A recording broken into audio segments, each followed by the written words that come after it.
Rainbow Reflections, Book 1, A Kind of Magic. Chapter 11, Feelings. When the students entered the Magic Studies classroom on Moon Day, both Kershid and Hyaktu were waiting for them. Please take out your birth charts, Kershid told the class after the final bell rang.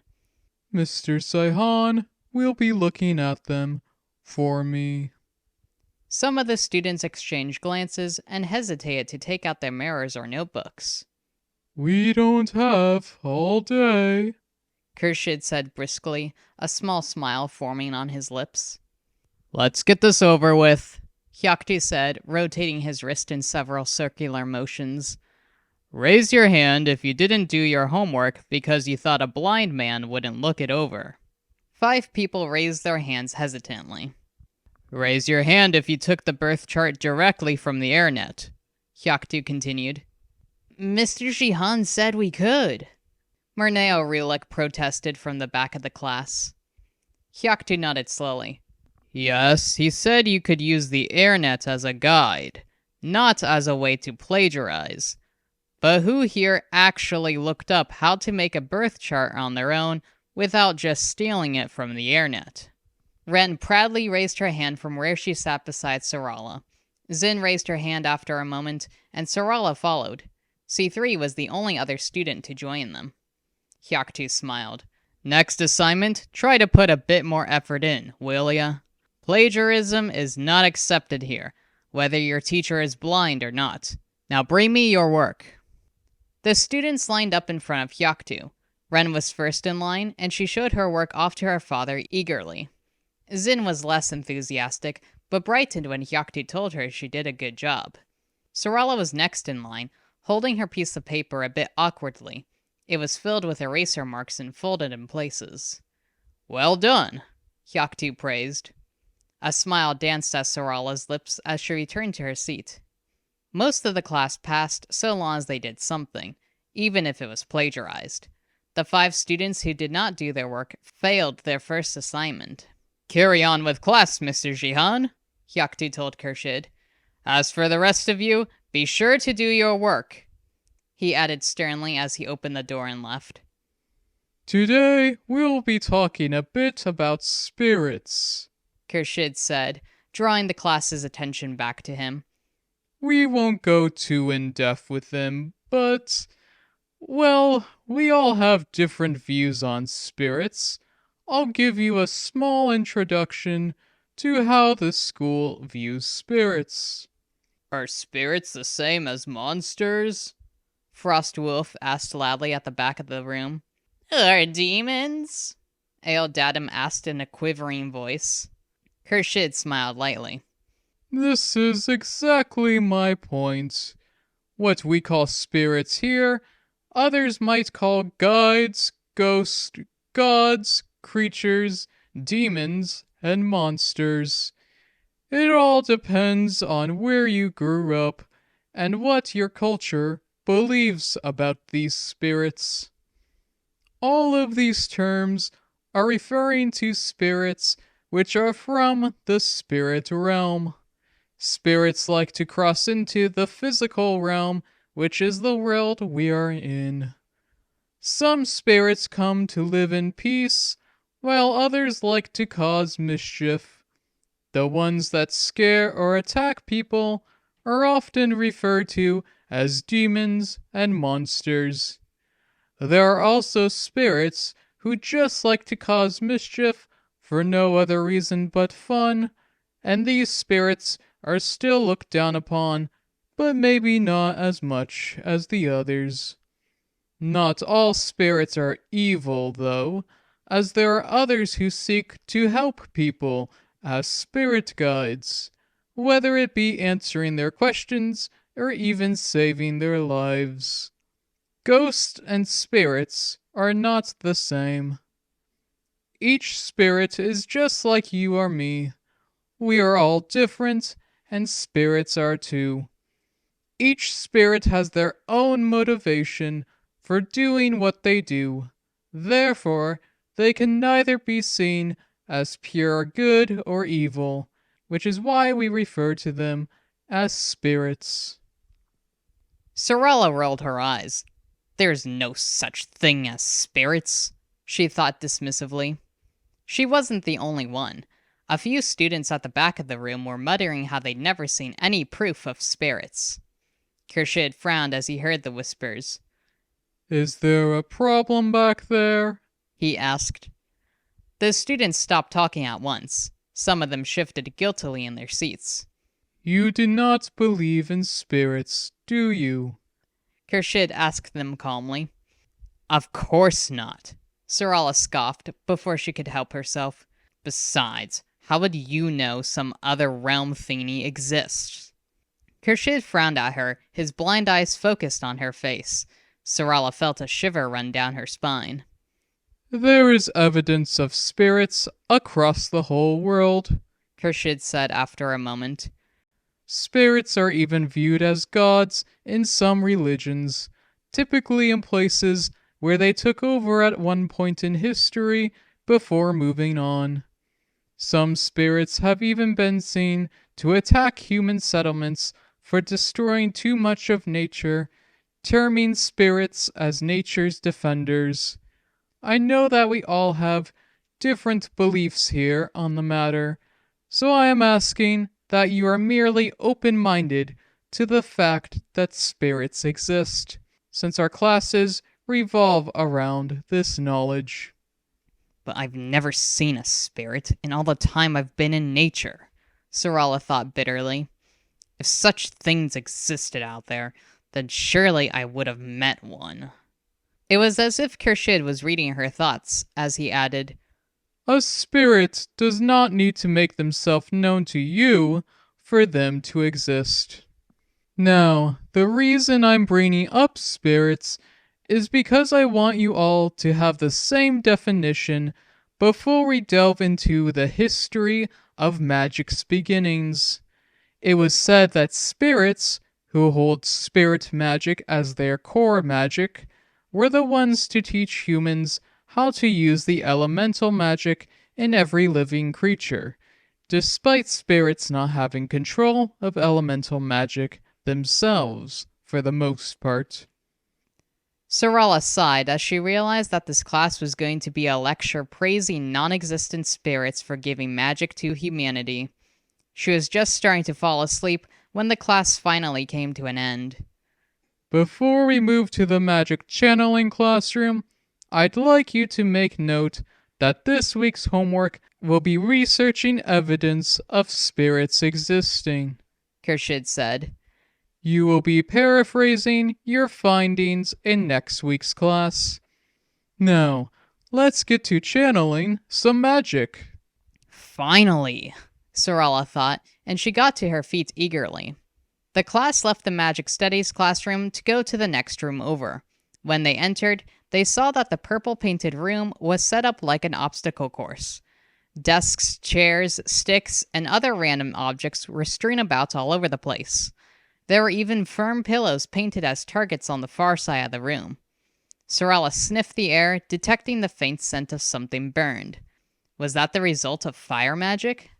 We will be working on magic now, Khurshid said. Or soon. I just have to remind you of a few things before we begin. There's two ways of using magic. You can control the elements in your surroundings, or you can bring your own elemental magic out. We will be doing environmental manipulation for the first semester, and using our own magic from within us, that is, the second semester. When using wands, you have to tell the wand what you want it to do. The more confident you are, the better your magic will be. Any self-doubt, anxiety, or depression can cause your magic to be shaky or weak. Sometimes your magic can even be shut off altogether. This is what we call a magic block. Magic blocks are nothing to be afraid of and happen once or twice in your lifetime, typically if you're seriously ill or struggling with your mental health. Khurshid signaled to the obstacle course, and Sorella saw the large cauldrons that had been in the courtyard during the magic assessment week. All 4 elements are in the cauldrons already, so there's no need to conjure up anything. Gather around your elemental cauldron. Sorella moved to the green cauldron with the Earth label. 3 other students, Raimugi Senzanko, Ebony J., and Bana Radford, joined her. Sorella glanced at the yellow cauldron nearby, where Ren and Zin were joined by C3 and Murneo Relik. There were 6 or 7 students at both the fire and water cauldrons. A buzz hung in the air, as if each student held their breath in eager anticipation. Now take out your wands, Khurshid ordered. We will have 1 student go at a time per cauldron. I want you to merely lift your element out of the cauldron, then put it back down. Remember to order your wand. Try this 5 times before the next person goes. If you have any questions, call me over. Sorella glanced at the other 3 students a bit shyly. Raimugi, a blonde person, smiled at her. Ebony, a tall boy with dark brown hair, stood off to the side nervously. Bana, a girl with vibrant orange hair, rolled her eyes at him and approached the cauldron first. I think I'll just go last, Sorella thought to herself. Remember, you need to command your wand with confidence, Khurshid said loudly, as excited chatter started around the large classroom. Lift the rock, Bana ordered, pointing her wand at the rough stone in the cauldron. But the rock didn't move, so she repeated her command more briskly. Lift the rock! Khurshid moved over to their cauldron. Focus on the boulder, not on the wand, he told her. Bana frowned, then ordered, Lift the rock! The stone floated out of the cauldron as Bana moved her wand upwards. She squealed in delight, then lowered her wand, causing the rock to sink back into the cauldron. She repeated the exercise 2 more times, then stepped aside for the others. Raimugi went next, and they moved their boulder on the first try, picking up Khurshid's advice. They lifted and lowered the stone all 5 of their turns successfully, giving a loud noise of victory each time. They then moved back to let Sorella go. Sorella approached the cauldron with her wand out in front of her, feeling a bit uncertain. Did it matter which way her wand pointed? Was she supposed to point it at the stone first, or while she commanded it? Lift the stone, she said gruffly, hoping that her confident voice would mask the fact that she didn't know what she was doing. It didn't. The stone remained where it was, in the bottom of the cauldron. Sorella frowned, then remembered what Khurshid had told Bana. She had to focus more on the stone, on lifting it, rather than on what she was supposed to be doing with her wand. Sorella took a deep breath and tried again, her golden eyes piercing the rock below her. Lift! She ordered, her lip curling back slightly. The stone shifted a bit, but it didn't go as high as it had for Raimugi. Lift! She growled, her anger starting to flare as she flicked her wand upwards. Lift! The boulder suddenly shot out of the cauldron, flying up towards the ceiling. It smashed through the wood with a loud bang, causing each student to stop their work and stare in awe. Sorella blushed in embarrassment as the boulder fell from the air and crashed back into the cauldron. The cauldron shattered at once, the metal pieces clattering on the floor. Khurshid swiveled his head about at all the noise, clearly trying to detect what had just happened. Who did that? He asked in the silence that followed. She did, Bana yowled, pointing at Sorella. Khurshid moved closer, feeling the air with his hands to detect who the offender was.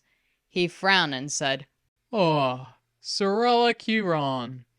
Go see Mr. Saihan, please. Sorella knew her face was a deep shade of red by now, especially as she was holding her breath. Body stiff, she merely nodded to Khurshid's words and exited the quiet classroom, only allowing herself to breathe again once she was out. She frowned as she glanced around the courtyard, uncertain where Hyaktu might be. Remembering about the frog-oils, Sorala glanced around for one. It took her a minute or two, but then she saw the famed frog statue only meters away, connected to the side of the stone wall. She stepped forward until she was standing directly beneath it.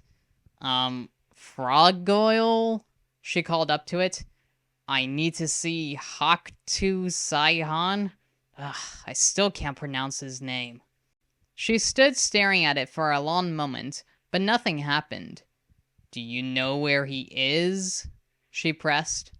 The frog-oil suddenly landed on the ground in front of her with a crunchy-sounding thud that was much softer than the stone hitting the cauldron. She let out a yelp of surprise, but quickly regained control of herself. The frog-oil peered up at her through purple shining eyes, then hopped away, the stone scraping with each hop. It headed towards the greenhouse. Sorala hesitated only a moment, then hurried after it. She entered the stuffy greenhouse, but quickly lost the frog-oil in the tangle of plants. She started to panic, then realized that it didn't matter where the frog-oil went. He's in here somewhere. Mr. Saihan? Sorala called over the loud noises of birds, bugs, and bushes. Are you in here? She wandered around the ground level, calling out for Hyaktu as she went until she reached the spiral stairs leading up to the next level. After going up, she walked across the wooden planks, which went around the perimeter of the greenhouse. Mr. Saihan? She yelled again. Hyaktu suddenly appeared in front of her, dressed in a green tank top that had easily concealed him amongst the plants. Sorala let out another yelp of surprise and stumbled back. She blushed outwardly, but only felt anger searing through her at her blunder. She should have punched the man, not jumped away in fright. Then again, she'd probably be in big trouble if she did attack. Still would have been better than being a total coward, she thought dismally. Can I help you? Hyaktu asked brightly, flicking his wrist to create a tiny tornado in the palm of his hand. Mr. Jihan told me to come see you. Is there a particular reason for this? Hyaktu pressed patiently. Sorala hung her head. She glanced at the wand she still held in her hand, as slumped as her shoulders. I threw a rock into the ceiling, and it broke the cauldron when it landed. Hyaktu seemed to be glaring at her for a long, quiet moment. His unibrow always made him appear angry if he wasn't smiling. Sorala waited for the yelling to come, to hear what her punishment would be. But then Hyaktu snorted in laughter. You broke the cauldron? He exclaimed. Yeah? She questioned, taken aback. Were you angry as you did this, or too excited? Hyaktu asked. I was angry, Sorala said. I couldn't get the magic to work right the first 2 times, and then the third try, it flew away. Hyaktu shook his head, chuckling. Haha, Sorala, you need to control anger when it comes to magic. If your emotions are too strong, it can have a bad effect. It will also take more energy out of you. Not that it matters too much when you have a wand. A wand means you're wasting less energy than if you were just channeling with your body on your own. But it's still valuable to learn to control your emotions before you get too far in magic. Sorala scowled. I'm not an emotional person, she grumbled, her hold tightening on her wand. Apparently you are, otherwise there wouldn't be a hole in the ceiling, Hyaktu pointed out, smiling. Speaking of which, I'd better go patch that up. I hope the student whose room you damaged was out at the time. Sorala frowned. She hadn't even considered if there was anyone in the room above the classroom. She hoped she didn't accidentally knock someone out with the stone. Return to class, Sorala, Hyaktu told her. I'll have that hole fixed soon, and get a new cauldron. Sorala nodded and went down the spiral stairs. When she looked back, Hyaktu was gone. But where did he go? There's only one staircase. Sorala pondered. As she reached the first floor again, she realized that Hyaktu had slid down a tree. He hopped off the slimy blue branch and hurried towards the front of the greenhouse. Sorala snorted lightly and trailed after him at a slower pace. By the time Sorala reached the magic channeling classroom again, Khurshid had moved on to a different exercise. The students were still around their cauldrons, or their rock in the case of the 3 earth magicians, but now they were attempting to move their element in circular motions. Khurshid walked over to her as she entered. What did Mr. Saihan say? He asked. To not let my emotions get out of control, she muttered grumpily. Khurshid chuckled.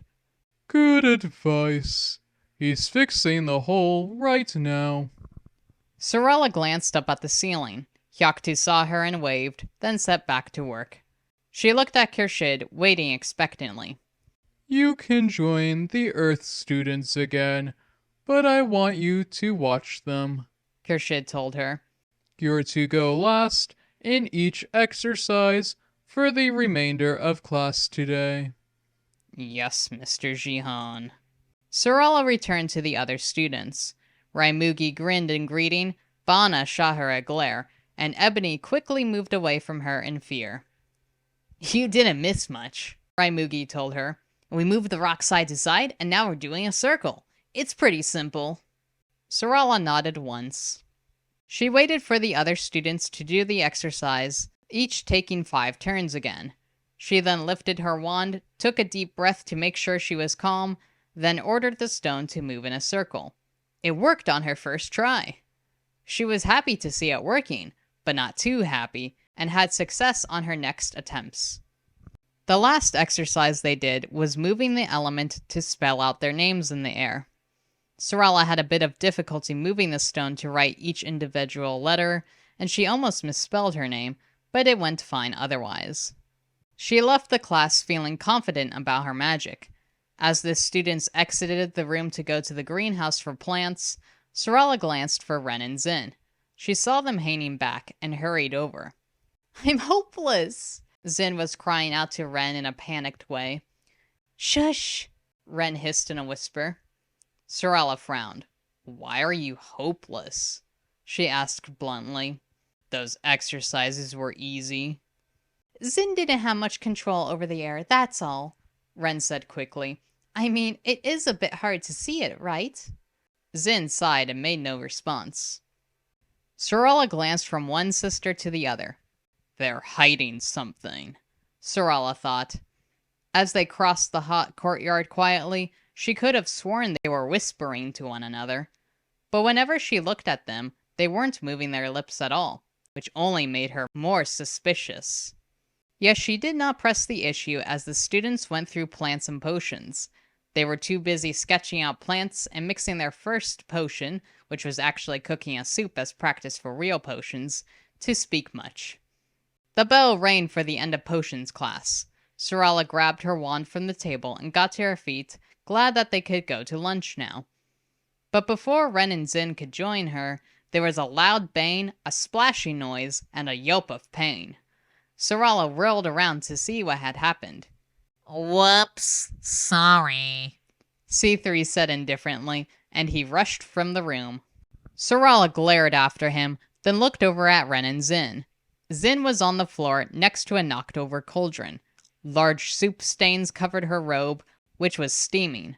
Ren was helping Zin take off the burning robe. Sorala hurried over to pick up the fallen cauldron, though it was a bit pointless considering it had already lost its contents. Are you okay? Sorala asked Zin. Zin crossed her arms over her chest, appearing suddenly small without her crazy robe. Yeah, she muttered. I don't think I got burned. I just got a little burned, Ren said, showing Sorala her forearm, where the soup had splashed her. No biggie. At that moment, Fern crossed over to them. She handed Ren a small vial and said, Cover the burns with that. They'll be gone in 2 days. I'll clean up here. Ren nodded and opened the vial, taking out a sticky purple substance. She spread it out on her forearm with a little difficulty, then offered it to Zin. But Zin shook her head, keeping her arms around herself. Shall we get some food? Sorala asked, as Ren pocketed the vial. Yeah, I'm starving, Ren said. Come Come on, Zin. But Zin didn't move. What's wrong? You didn't get burned, did you? Ren asked, looking at her sister in concern. Did the cauldron hit you?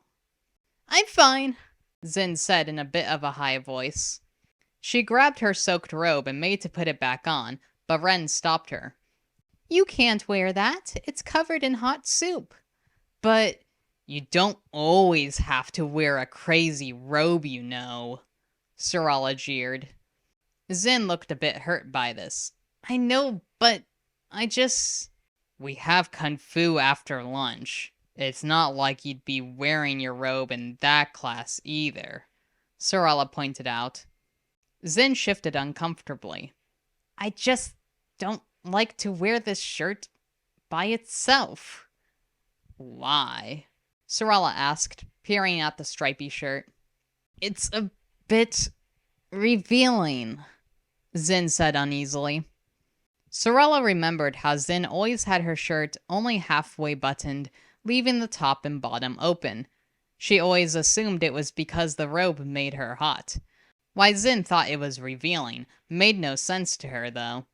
Many people would walk around without shirts on, especially in the summer, so having a half-buttoned shirt was no different in her eyes. It wasn't the most professional, but as long as she was wearing clothes, what was the big deal? Just button up your shirt, then, Ren scoffed playfully. Zin stood stiffly for a moment, then lowered her arms. She quickly buttoned her shirt the rest of the way, but still appeared uneasy. Sarala rolled her eyes. Can we get going? I bet we're the last ones to get food. She turned on her heel and went across the courtyard, the sun hot on her back. Behind her, the twins were muttering in low voices, and she remembered how they were keeping something from her. She pricked her ears to listen in. But it feels so weird and awkward, Zin was saying. You're just used to wearing your robes all the time, that's all, Ren chuckled. But don't worry about it. Let people see you for once. Zin made no reply as they finally reached the eating hall. Sarala opened the door.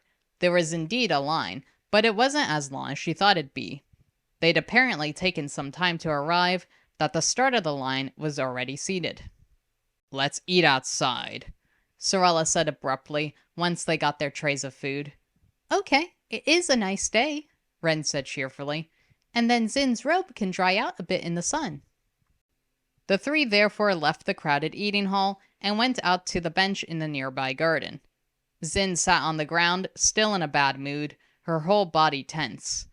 She put her soup-covered robe on the grass beside her, in a patch of sunlight streaming through the plants. Sarala and Ren took the bench, but Sarala didn't bother touching her food. What's going on with you two? What happened in magic channeling? I know it wasn't me. I didn't throw the rock at you, she added, trying to sound lighthearted rather than accusing. Nothing, Ren said, pushing her glasses up her small nose. Then why's Zin being so quiet for once? Sarala asked, signaling to the girl on the ground. This isn't like her at all. Surely she's not that sad she can't wear her robe. Ren frowned. She seemed to fall in deep thought as she stared over at Zin with a concentrated look on her face. After several minutes passed, Sarala wondering if she should just drop it or investigate the sisters further on her own, Ren spoke. Zin doesn't have her magic yet, Ren said quietly. But please, you can't tell anyone. Sarala stared at her. But how can she not have magic? Didn't she pass the assessments? If she didn't have magic, she wouldn't be allowed to take classes. I did magic for her, at the very end, on the very last assessment, Ren explained, shifting uneasily. It was the only way to get her to attend school. You cheated. Ren sighed at the bland statement, dropping her purple eyes and scuffing the dirt with her bare foot. Yes, but why should Zin have to sit out another year just because her magic didn't come soon enough? What if it comes tomorrow? It wouldn't be fair if it came a day late and she missed out again. Sarala frowned over at Zin. Ren made a good point, but what happens if her magic doesn't come? It will, Ren said confidently. What happens if she shows no sign of magic the rest of the year? Sorala pressed roughly. Are you just going to keep cheating for her to pass classes? Ren's shoulders slumped. What else am I supposed to do? We can hardly tell Dad. Besides, it's like I said. Zin's magic will come. So what if it's a bit late? It'll come, and then she can do all those exercises on her own. Sure, she might have to catch up a bit, but she'll pick it all up. Sorala doubted that, yet she was never one to have faith in the first place. She turned to her food, picking up her bread roll and biting into it. You're not going to tell, right? Ren asked in a shaky voice, setting her angular eyes on Sorala. Why would I? Sorala grunted back. So long as you don't come running to me for help, I don't care.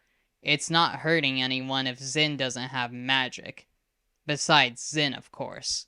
And maybe you, if you're having to do double the work.